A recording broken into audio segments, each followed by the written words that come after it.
Hi everyone, welcome back to our channel. So నిన్న upload చేసిన short వీడియోకి full detail వీడియోతో మీ ముందుకు వచ్చేసాను. సో ఇంకా లేట్ చేయకుండా స్టార్ట్ చేద్దాం. ముందుగా కావాల్సిన పదార్థాలు: గోధుమ పిండి, పల్లీలు, వేంపుడు శనగపప్పు, బెల్లం, ఎలాచి అండ్ ఫైనల్గా ఎండి కొబ్బరి. ఇంకా స్టార్ట్ చేద్దామా? మా రూమ్లో చపాతీ స్టాండ్ లేదు ఫ్రెండ్స్, అందుకే బండ క్లీన్ చేసి చేస్తున్నా. ఆల్మోస్ట్ అందరికీ చపాతీ ఎలా చేయాలో, పిండి ఎలా కలపాలో తెలుసు. ఒకవేళ ఎవరికైనా తెలియకుండా ఉంటే నా వీడియో చూసి చేయండి. అండ్ కలిపినప్పుడు కొద్దిగా చేతికి ఆయిల్ యాడ్ చేసుకోండి. ఆయిల్ యాడ్ చేసుకుంటే ఏమవుతుందంటే మన చేతికి అతుక్కున్న పిండి ఉంటుంది కదా, ఈజీగా రిమూవ్ వచ్చేయచ్చు అనమాట.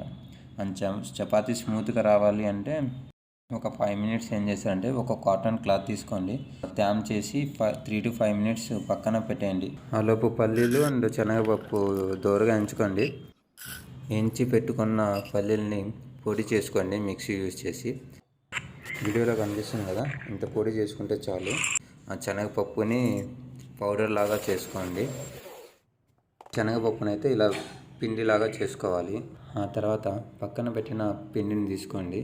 సో కొద్దిగా తేమగా ఉంటుంది కాబట్టి పిండి దాని మీద చల్లేసి బాగా నీట్గా కలుపుకొనేసి చపాతీ రుద్దుకోండి. అండ్ మీ ఇష్టం, ఆయిల్ వేస్ట్ చేస్తారా వితౌట్ ఆయిల్ చేస్తారా మీ ఇష్టం. నేనైతే వితౌట్ ఆయిల్ చేస్తున్నాను. అండ్ మేమైతే ఇద్దరు లేదా ముగ్గురు ఉంటాము, సో మాకు 3 చాలన్నమాట. మీరు ఎంతమంది అంటే అంతమందికి చపాతీ చేసుకోండి. చపాతీ కంప్లీట్ అయ్యాక బెల్లం తీసుకొని దంచుకోండి. దెన్ ప్యాన్ తీసుకొనేసి కొద్దిగా గీ యాడ్ చేసుకోండి. అది మీ ఇష్టం, గీ యాడ్ చేయొచ్చు లేకపోతే లేదు.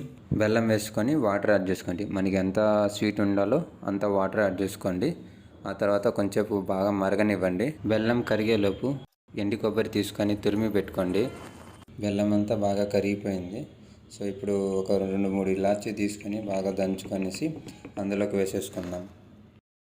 వేసుకున్న తర్వాత కొంచెంసేపు అట్లా మరగనివ్వండి. మరిగించిన తర్వాత పప్పుల పొడి వేసుకోండి. అలా కొంచెంసేపు గరిటెతో తిప్పండి.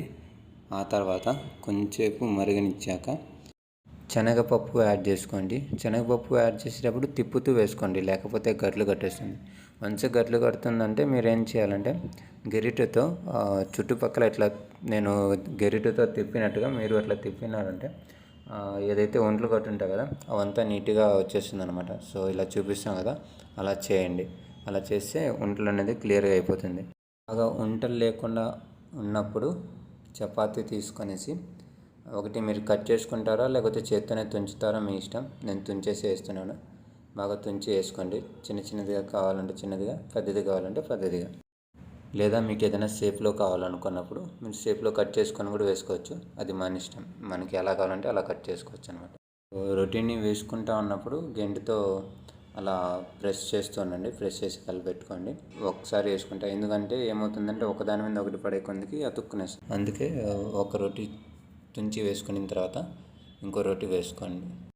పైకి ప్రెస్ చేసి బాగా కలిపెట్టుకోండి. ఆ తర్వాత తురిమి పెట్టుకున్న కొబ్బరిని పైన చల్లుకోండి. గ్యాస్ ఆఫ్ చేసి కొంచెం క్లోజ్ చేసి పెట్టుకోండి. ఒక 5 నిమిషాల తర్వాత స్వీట్ అయితే రెడీ అయిపోయింది. ఈ స్వీట్ నేమ్ పాలొబ్బట్లు. పాలు ఉండదు, ఒబ్బట్లు ఉండదు. సో స్వీట్ నేమ్ అయితే పాలొబ్బట్లు. సో టేస్ట్ అయితే చాలా బాగుంటుంది, మీకు నచ్చుతుంది, ట్రై చేయండి. అండ్ ఈ స్వీట్కి మీరు ఏమైనా కొత్త నేమ్ పెట్టాలనుకుంటే నాకు కామెంట్ చేయండి. Thank you for watching. Have a nice day. Thank you.